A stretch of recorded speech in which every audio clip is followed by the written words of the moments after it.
Hey everybody, it's Jason Blaha here, and I had a subscriber ask a question which I will flip in right here.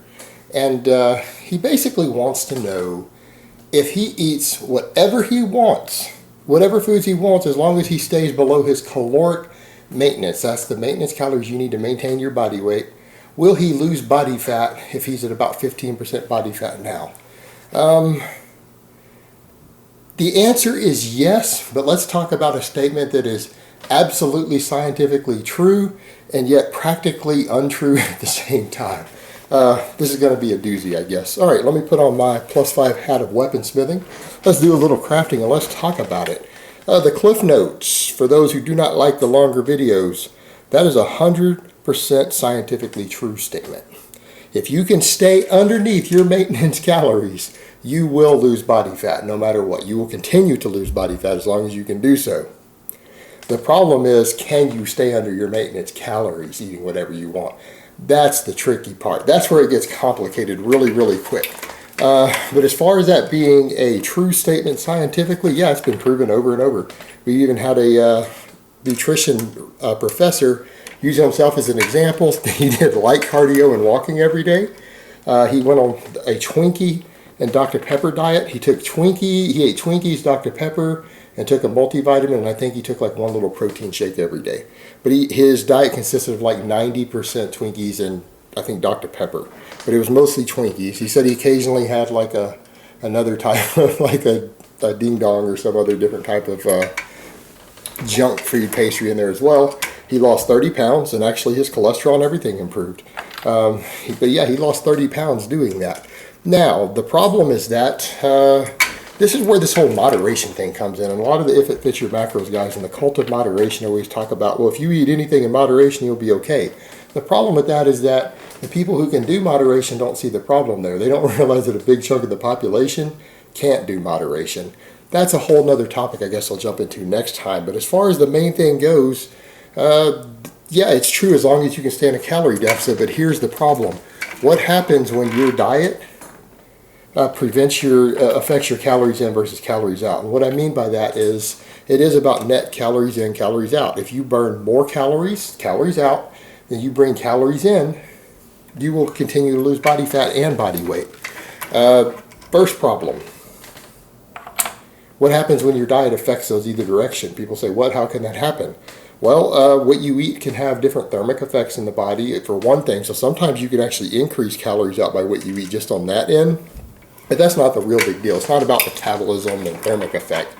Your issue becomes what happens when your calories in, because of the food choices you make, give you low energy.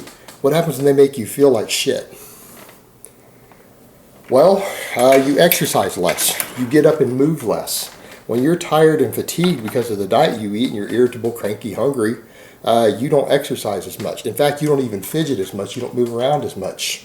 If you're feeling hypoglycemic, if you're feeling tired, what happens when you get to the gym to lift weights? You don't lift as hard. If you don't lift as hard, you lose muscle easier. If you lose muscle easier, your metabolism goes down. So there's a factor there. But also, if you're not lifting as hard, you burn less calories lifting. If you're tired when you're doing cardio, you burn less calories doing cardio because you put less effort into it.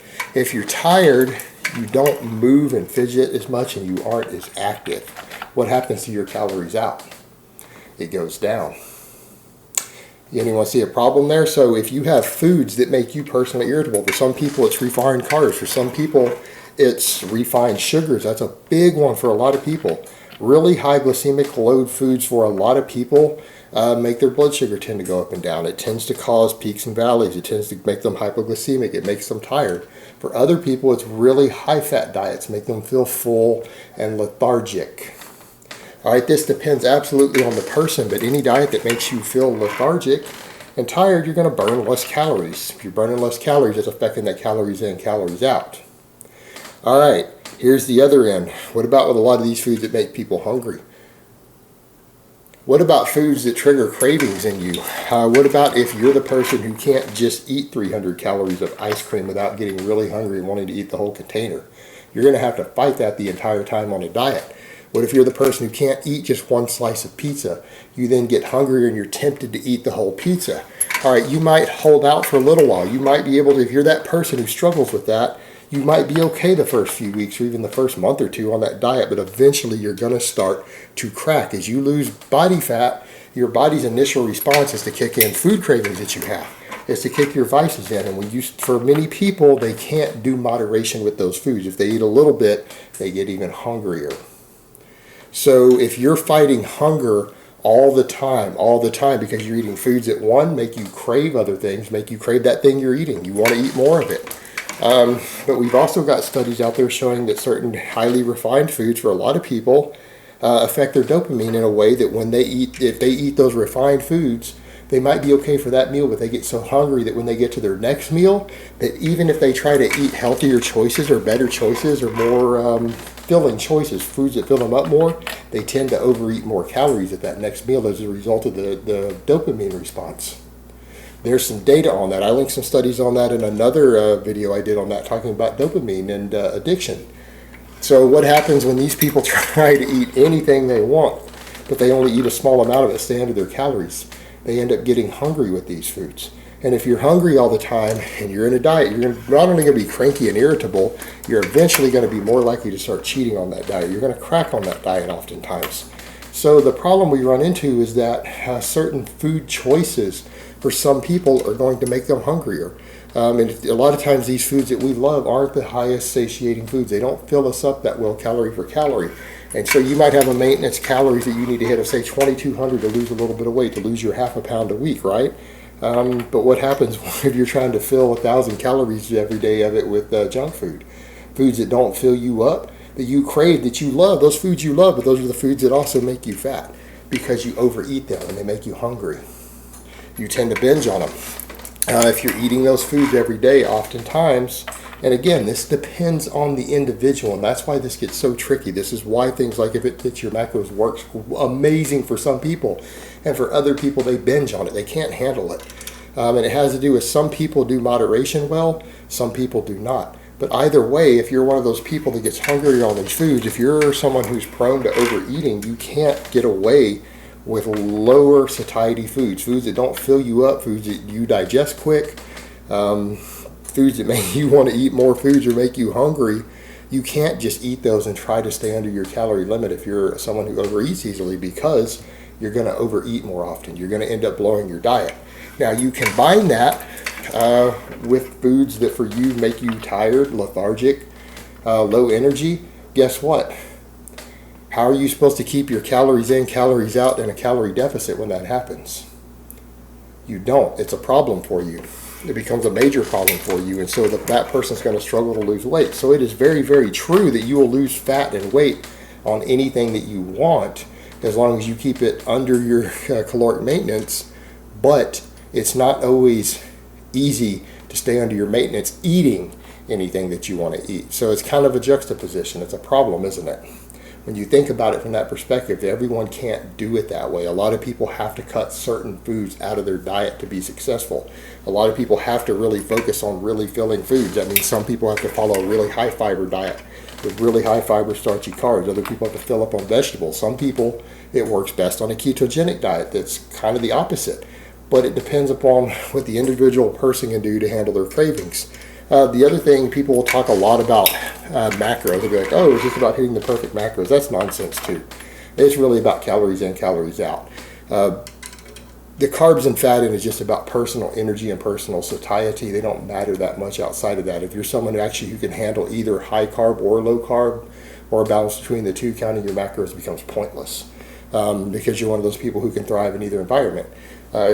So this whole focus on counting macros to the gram isn't necessarily ideal either. Your overall calories matter.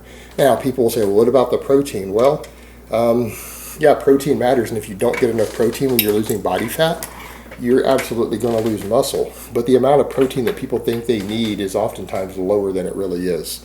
What's generally recommended for people who want to lose body fat, and I understand there's going to be differences here with Eric Helms' data, but he's talking about pre-contest bodybuilders. I'm assuming most people wanting to get leaner are not pre-contest bodybuilders. They're not getting as lean as these guys are. Therefore, their protein needs are not as high.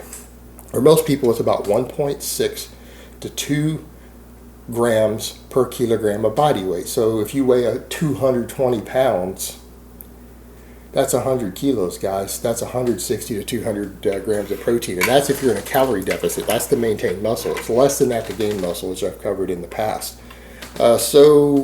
Again, guys who are under 200 pounds trying to lose weight, you're definitely only going to need something like 150 grams of protein to maintain your muscle mass.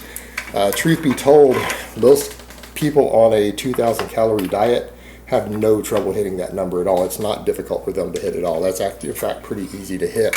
You eat one big chicken breast every day along with a balanced diet, you're done. You've hit it already. It's just not that hard. So while that protein does matter for that, a lot of people over-focus on it. And while for some people it can be more satiating, it can also affect them on the energy side too, to get too much protein in. So even that has its drawbacks of going too high on that, again, depending upon the individual person.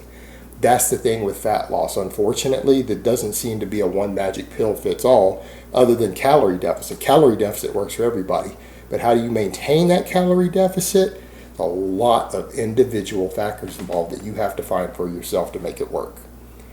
All right, guys, but that's really all I have to say on that today. I hope it's been informative, and I will talk to you guys next time.